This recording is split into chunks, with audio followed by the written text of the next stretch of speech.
I was watching this episode of Martin where he was feeling some kind of way that she was spinning.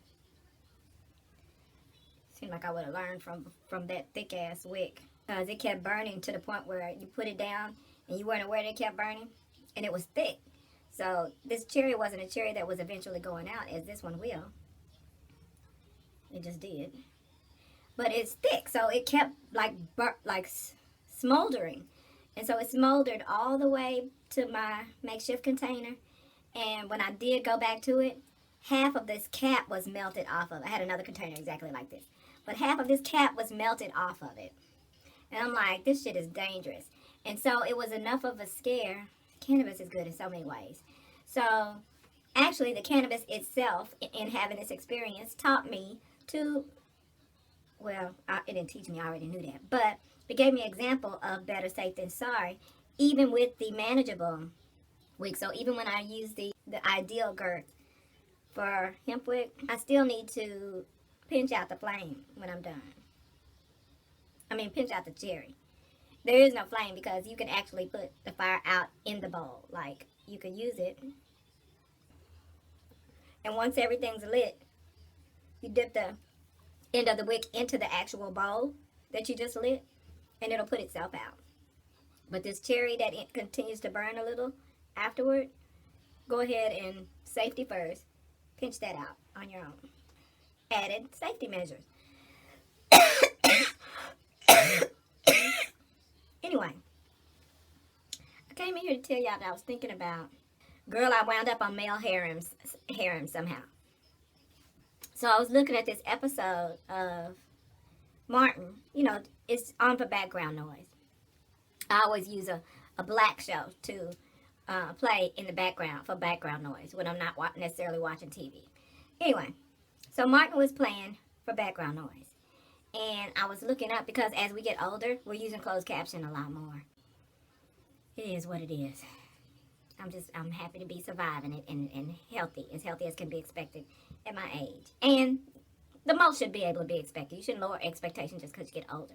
But there is validity to physical limitation to the aging human biological body. That's just what it is. Anyway, as Martin was playing in the background with the closed caption on, it was one of those situations where Mr. and I have noticed that even on black shows, they have managed to employ colonizers. And there's nothing wrong with that, you know. But we noticed that it seems like they always employ colonizers. It's almost as if that if this is going to be a black show, we are going to get paid somehow. Like we're dipping our spoon in to get a serving of this good. Okay? So, anyway, it's one of those situations where a black show is playing and the transcription from the closed caption feature just proves that they hired a white transcriber to transcribe this black ass show. And I think in most situations where you should be able to legitimately scrutinize against who you hire for the job, it should be transcribing a black show. Because there are going to be some things that people say that not only black people will get, but only black people will get immediately and instantly. And so with these black shows, I guess I'm just saying to y'all, we know y'all hiring white people to transcribe these shows. Why aren't you hiring black people? There are black people in every profession on the earth. We're not going to say this ain't something black people do. There are black transcribers out there. Excellent black transcribers. Give them a job of transcribing for closed caption or voiceovers or whatever the fuck they get hired for in the industry when it comes to a black show. If it's a black show, hire black writers and hire black transcribers until y'all cut back on the racism such that you really do get some of the innuendos that are culturally cultural within our community. Until then, hire black transcribers. Bitch, if we're watching a black show and a character on the show says, I know this heifer didn't just do whatever, and the transcription says, I know this huff, Huff, didn't just do whatever, insert the action. Black people know that the character didn't say huff. The character clearly said, I know this heifer didn't. But colonizer transcriber is going to transcribe what she hears audibly, not with an understanding of the actual conversation that is and or is not happening between these black characters. And when you don't hire transcribers, we cannot be the only ones at home reading the transcription and going, really? That is not what they said. And everyone that I know would know what they said. Why would this transcriber transcribe it to these words right here? That's what it sounded like they said, but phonetically. But everybody knows everybody knows that's not what they said. So this transcriber is white or not black at the very least. I'm just saying. If representation matters, then make it matter. Nobody's sitting at home reading the transcription and not doubling back on wait. What? Because sometimes we're watching our shows, but we know for a fact that's not us transcribing is all I'm getting at with this random ass, long drawn rant about simply hiring more black people on black projects. I'm not even saying hire exclusively black, but there are just some areas where it's pretty vital. It's pretty important that the transcriber knows some of the black sayings, guys. So best you'll know what to transcribe the lines into and emote the intended impression via text on the screen. I'm just saying. Yeah, so I was watching, this is going to be the longest ass shit ever. I'm making points though, right? Right. So I was watching this episode of Martin where clearly the transcriber was not black and was transcribing the lines. And the episode was about Martin being jealous because Gina was spending a lot of time with a guy friend from work. So he assumed he was gay, all that stuff or whatever, found out he wasn't. Well, he didn't find out he wasn't. He didn't know what he was. He had asked him if he had a girlfriend, and he said no. He's like, oh, a boyfriend, whatever floats your boat. And he was like, we just work together. You know, we going shoe shopping, man. Anyway, Martin was jealous of her spending platonic time with this guy from work. His sexuality is not relevant except to Martin's character. But so I went from Martin's insecurity with his lady having a male friend, a friend of the opposite sex. I went from that to sexist ideals, such that it's okay for a guy to have a woman for this day of the week and a woman for this day of the week, or a woman in this city, a woman in that city. You know, he's a player. You know the standard, the double standard. So he's a player, you know, who gets a ladies' man. Which they need to change that, because ladies ain't messing with no fuck boys like that. But I digress. So he's a ladies' man. You know, it's a complimentary characteristic, which took me to thinking about days where men had harems, you know, and I know they're usually for royalty, right? That has harems. And I was thinking about all the groupies that willfully want to join the harem. We get an impression of people them dragging bitches into the harem, but thoughts didn't just come into being in the 2000s. I mean, groupies been a thing. So I'm sure there was some that was swayed into the life, trafficked, if you will. But you gotta account for the bitches that wanted to be that hoe. You know, there was a couple of them like, all I gotta do is smash dude, and I'll be laying up in the castle, bitch. Bitch, I'm going to lay up in the castle. Rent paid, bitch. Car provided, hoe. A stipend, nigga? I'm finna go be that bitch. You have these Cardi B inspired females out here. You got Kardashian clones running about is the point I'm making, is all. But, so I was thinking about the harem. That made me think about the harem. And I was mostly considering not the ones that were trafficked, but the ones that wanted to be there as hoes in the harem. And then I was giving consideration to legitimate feminism. And I say legitimate because feminism is some bullshit in this era right here. Some bullshit, some extremist ass bullshit that these little girls are taking a bait, hook, line, and sinker. But anyway, so I gave thought to legitimate feminism, You know, let's keep a real fair playing ground type shit. And plus, y'all know I'm a reincarnation of a king anyway. King Hatshepsut, who is actually a female, but she wasn't considered a queen. She was considered a king. I was gonna tell y'all that story. That's a spiritual story time. I'm gonna tell y'all that story because I am the reincarnation of royalty. I don't even know what that mean, what it is, what it means, and maybe I'm the real deal. Cause maybe the real deal doesn't realize what it is or what it means, but maybe they damn sure let us know that this is who you are. I don't know if you'll ever understand it or if you'll ever do what you was meant to do while you're here in the flesh, but bitch, this is who you are/were, and some jobs that you need to get done before you sign out of the flesh. And it's gonna take some warrioress type shit. I done went into the story. Okay, I'm gonna have to edit all of that out.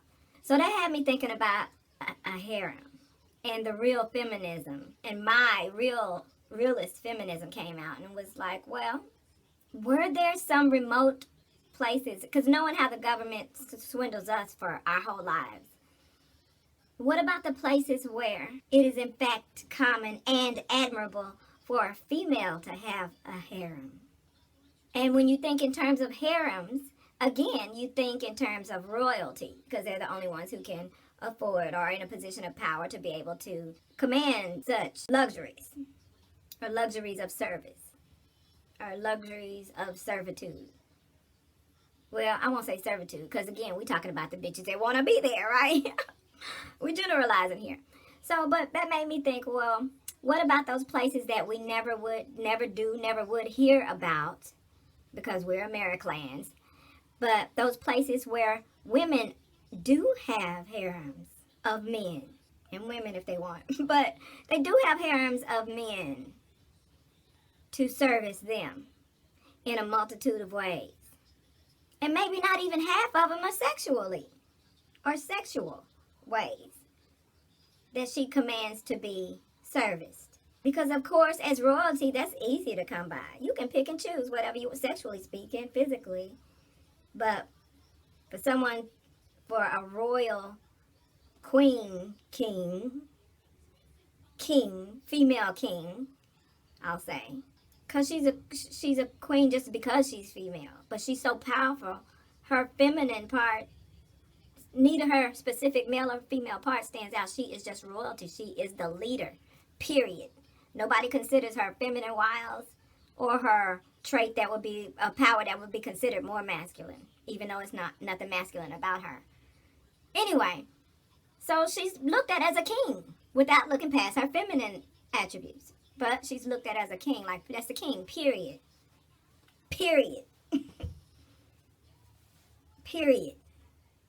And so I said all that to say, we had harems of men as kings, a female king. From a grown perspective, because I can see how young people think, yeah, you get sex with whichever different kind of God gives you, whatever level of passion you want on any given day. Maybe one time you want gentle, and maybe one time you want passionate and fast, and you got a man for whatever mood you in on any given night, in your harem. But maybe just like with men, who can have all the sex that they want, that it gets old when that's all there is. Because you get what you want all the time with whoever you want, with uninhibited and without restriction. Or with restriction if you so choose on any given escapade.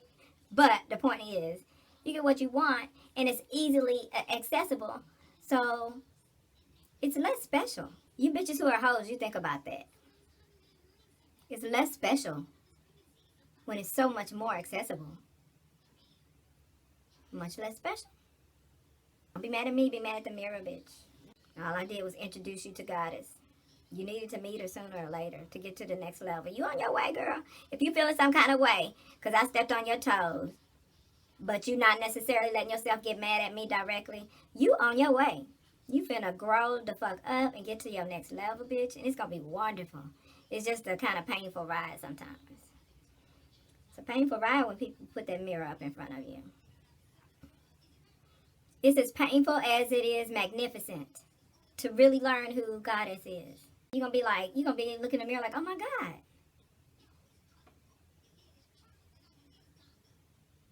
Oh my Goddess. Or, oh my God, if you're a male energy. Gendered energies are just something that we do as humans. Like, that's not a thing. Energies exchange. That's not a thing in a existence beyond us. Oh Lord, I'm finna start sounding crazy as fuck. But that's not even a factor in an existence beyond us. But to let you know I'm not crazy all the way. It is very much a part of me in the flesh. So I'm very much female. And whether it got colonized, I don't know. But I did get colonized into heterosexuality from day one. I have to remind people sometimes. Because y'all think just because I'm not a homophobe, y'all just want to make me gay. And that's okay. Because I don't care. If somebody gonna make that assessment of me just because I'm not going to jump on your homophobic bandwagon, then I want them people to think that. Because they got nothing coming over here. And since they got a problem with gay people, and they gonna stay away from gay people, then think I'm gay. So you can stay your homophobic bitch ass away from me.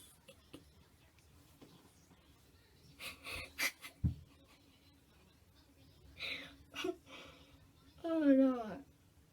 But you can be heterosexual and not be homophobic. Bitch made asshole. Don't you let the LGBT people be who they are. But that's the thing, y'all gotta be who you are. You can't just be overdoing it, trying to be something else, because then that's when people start, they judgment meter start jacking itself off. And I get it. I'm just not about that life on that level. I ain't finna judge you for who you choose to lay down with. As long as you ain't raping motherfuckers and committing pedophilia, do what you do. A fair motherfucker don't give a fuck. You know what I mean? I'm fair. I'm balanced. It's both sides. I can feel like you doing too much. If you ain't nothing wrong being gay, but if you cross certain lines, you seem like you going out of your way, just say to be effeminate. And even then, I'm not even mad at you for doing that specifically. I'm mad at you for doing that knowing that other people, and it's not that you should calm down for their comfort either. You shouldn't do that either. But I think you should do what's natural. And some people do have effeminate characteristics by nature. They always did, even when they was a toddler. It's just what it is. But you know, some of you guys really go out of your extra way to talk a certain way, to have a certain tone or whatever. If you go out of your way to do that in general public and people can see you're a dude, they're going to feel more justified in the judgment that they pass on you. And then you have to be uncomfortable. So at the end of the day, I'm mad that you going out of your way, you bending over backwards, pun intended, so that this person who's already a bitch-made ass homophobe can further be more aware that they're dealing with a gay dude. You know, their whole radar go up. And again, you shouldn't have to tiptoe around their feelings. But at the end of the day, it's you protecting yourself. I don't even want you to have to endure what that motherfucker got in store for you. Once they realize, oh, this is one of those gay guys. One of those gays. One of those gays. Because that's what they're going to be like. So it kind of pissed me off. Because I'm like, why would you even do that? Why would you even draw attention to yourself? Knowing that these hoes out here. But at the same time, again, that's what's wrong with me. I'm balanced. Because at the same time, you shouldn't have to tiptoe around an oppressive motherfucker, supremacist enabler's feelings. Period. Period. And if that's what you feel like doing, then that should be what you feel like doing. See how I seem like I'm jumping from one side to the other. But I'm not. I'm standing firm in what I think. And it's just a balanced opinion. Because again, outside of the flesh, none of this gender shit matters. That's why when you use the term intimacy with humans, their mind automatically parallels sexuality. When you say intimacy, you share intimacy with your best friend of the opposite sex or the same sex, like whatever opposite sexual thing that you are. Someone platonic. How about that? If you love someone that you are not sleeping with, nor ever thought to sleep with, or any sexual thought whatsoever, you can have pure, deep intimacy with a person like that. But the way our society is, if you tell someone that, they're like, oh, well, they start looking, their psyche immediately starts looking for the sexual tension between it. That's why people have an understanding that nobody I'm with can have a best friend of the opposite sex. Because there's no concept of intimacy not necessarily being sexual. There's no, I want to say human, but probably in some undisturbed tribes somewhere, they still have that community love, uh, the execution of it. They actually exercise community love efforts. And so, I forgot what I was talking about, but I know it was deep, wasn't it? Something about being out of my, something about being out of my human flesh and being a spirit energy that's asexual. Now I remember what I was saying. You know, every time I have one of these short-term memory things and I'm doing one of these sessions, I always remember in the next couple of minutes what I forgot. So even though to me, so I wonder if it's just applicable to me, or if this is actually a general truth, but people haven't added the addendum that you eventually remember it. Because short-term memory, it is known to be a symptom, right? But I have shown you guys where I will forget something and I'll keep the camera running, no cut, so that you know that it only took a minute, less than a couple of minutes for me to remember what it was I had forgotten. And in fact, I have actually used cannabis to help me remember something that I knew that I would not remember unless I meditated.